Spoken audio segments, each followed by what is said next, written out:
Hello guys, welcome to my channel. Today we are going to see how to fix Windows could not start your problematic service name service on local computer error 2.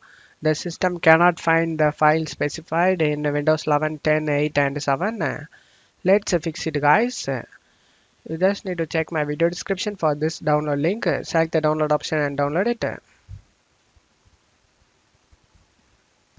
After getting download and select the folder icon. Right click on the file and select WinRAR and select extract to, and after getting extract done just need to close stuff here. Go to search menu and type registry editor, click on open it, select yes. Now you just need to check my video description for this registry path used in my video, copy and paste it in the address bar and press enter. On left side select the services, and now you just need to select file and select import. Now go to downloads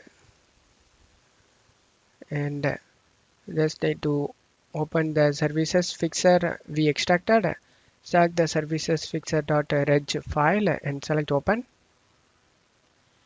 After getting this message, just close stuff here, and now you can go to services and start the service without having any problem. And that's it for today's video guys. Give me a like and subscribe. Thank you.